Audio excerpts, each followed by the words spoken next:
Hello, good morning. Nandito naman tayo sa ating munting gawain. Munting pagbablog. Ito ang ating gawin ngayon ay ang paggawa ng French loaf. French loaf tayo ngayon. Marami tayong order. So, tara. Umpisan na natin.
Okay.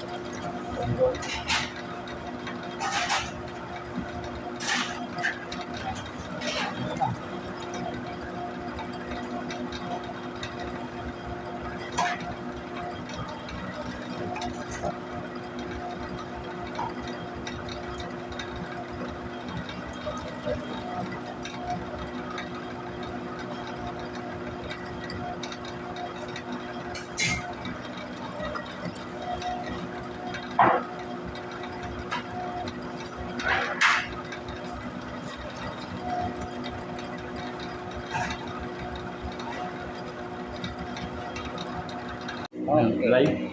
Hello mga kabikers, magandang umaga. Ito na po yung French loaf natin, oh. Ipigurahin ko na yung dinam ko sa makina kanina. Ito na, oh. Pagkutin ko lang. Siyempre, para umukas yung French loaf. Oh, ayan, oh. Kasimple lang, oh. Kahit nakapikit ka niyan. Oh. Kahit nakapikit ka niyan, pag mulot ng mata mo, ito na. Diba? Ayos. Yan na, napakasimple lang. Ayos na mga promotion na. Para ka lang naglalaro niyan. Dapat ang kamay mo malikot. Ayan. Malikot. Huwag lang yung tao, ha. Yung gagawa, yung malikot. Yung kamay lang. Pag wala pinapay. Yan. See? Lagyan na natin sa, lagayan natin. Ito. I-rest natin ito ng 30 minutes bago ito. So, nandiyan lang muna. Mamaya, pakita ko sa inyo kung paano ito. See you! Ito na, mga kabigas, Saan na siya? Ready to, na to? Kapit sa open na yan. Gagawin ko, hiwain ko. Ito na hiwa. Yan lang. Yan.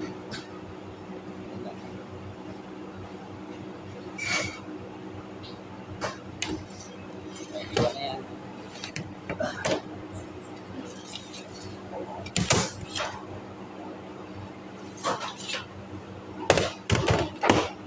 Iwan.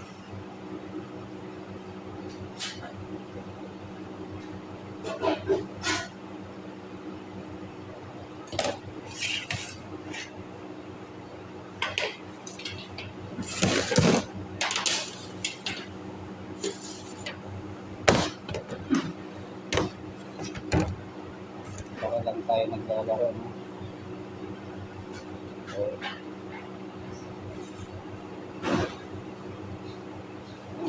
Dali lang.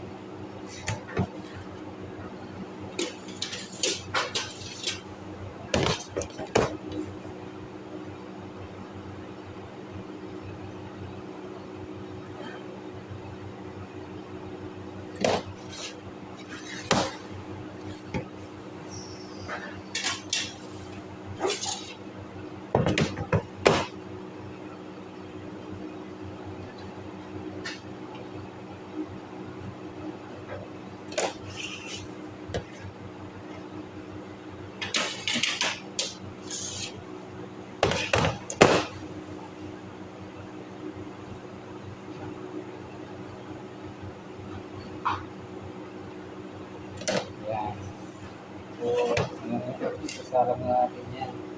After 30 minutes, luto na yan. Pwede na yung kape. So, nandito muna. See? Naligit lang ako ng saglit. Ito, pwede isalang, oh. Salang na natin ito para maluto na. Yan, oh. Dami yan.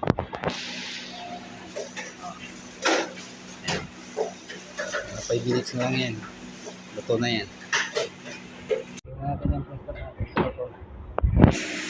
Ayan, di pa. Pa. Pa, oh.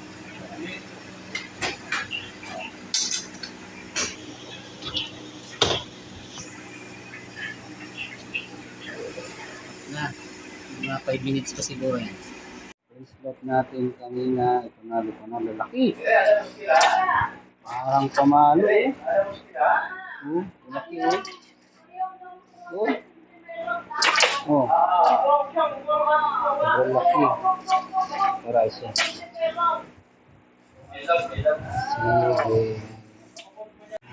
Ito na yung press lock natin. Ito na. Oh, lalaki. Ito deliver na to. So yan na guys, luto na. Pwede na yan.